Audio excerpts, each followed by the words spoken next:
Well, this morning we're also taking time to remember the life and legacy of former Senator and Vice Presidential candidate Joe Lieberman. The family of the longtime politician said he died yesterday in New York due to complications from a fall. He was 82 years old.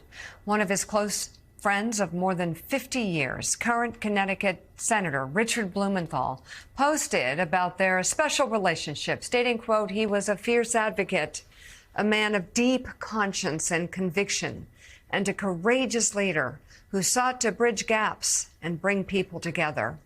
I second that. And Senator Richard Blumenthal joins us now. And I remember covering both of you when I was a young reporter in Connecticut. You were the Attorney General, and it was Lieberman and Dodd as Connecticut senators, and now you serving Connecticut as senator. Tell us, I guess, first of all, what you think Joe Lieberman's legacy is, especially in these divisive times.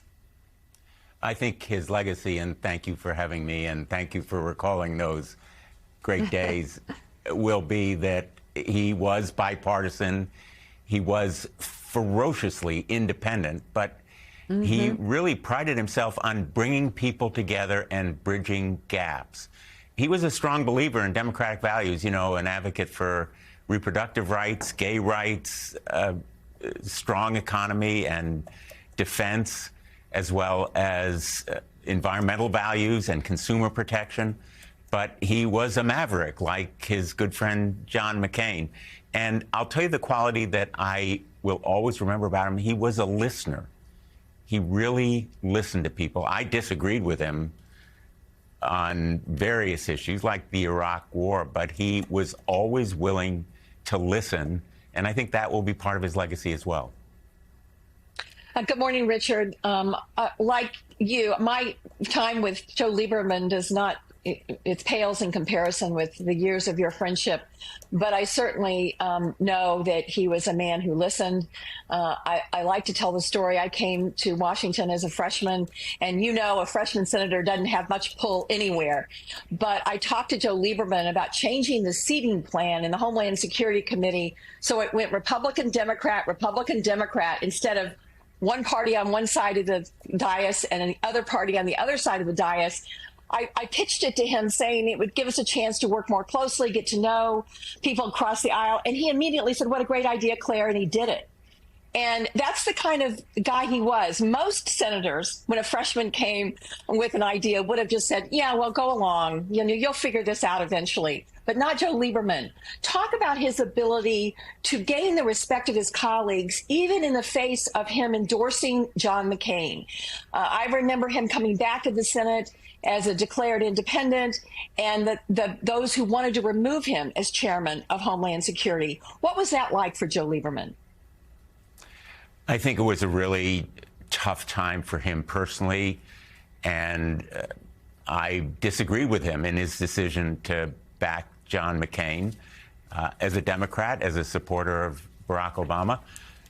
But coming back to the Senate, which is a very personal place, as you well know, Claire, he had gained the respect and even admiration of many of his colleagues because he was a thinker. He made up his mind based on facts, on science.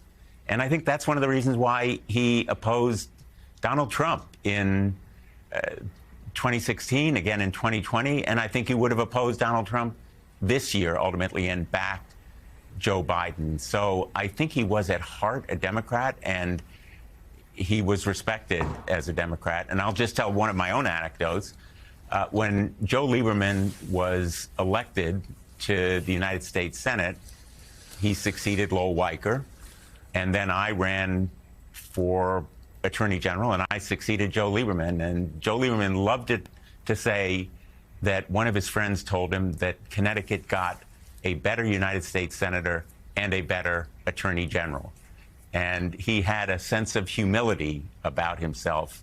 You know, we love self-deprecating stories, but Joe Lieberman really had a sense that he needed to listen to others in the United States Senate. And I think that's ultimately why he regained the chairmanship of the Homeland Security Committee.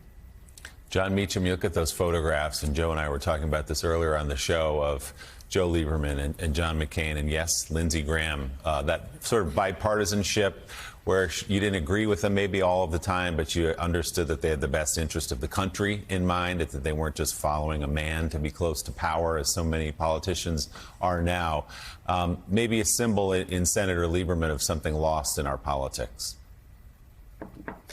Who knew the first decade of the 21st century would end up being the good old days? Sort of a fascinating development.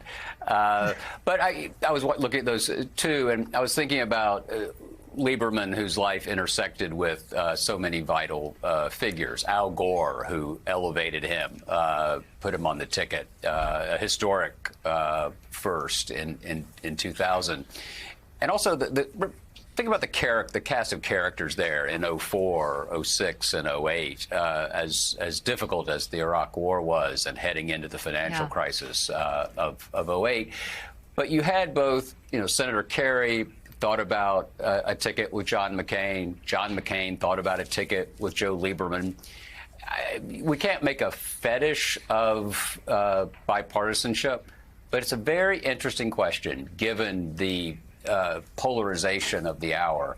What might have happened if some combination of John Kerry and Joe Lieberman and John McCain had gone to the country with more of a fusion ticket?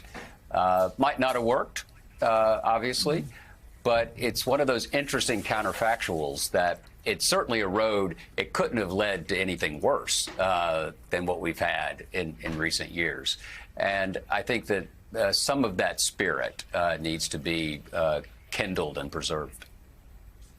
All right, Senator Richard Blumenthal, thank you very much. NBC News White House correspondent Mike Memoli, former U.S. Senator Claire McCaskill, and historian John Meacham. Thank you all very much. Thanks. Hey, everyone. MSNBC has a new and improved app. You'll get real-time alerts and analysis, live blogs, in-depth essays, video highlights, and the best 2024 election coverage. Download the new MSNBC app. Here's how to do it. You tap on the App Store on your phone. You hit search on the bottom right corner. You type in MSNBC. You click on the MSNBC app. You click on Get or the cloud icon and enjoy it.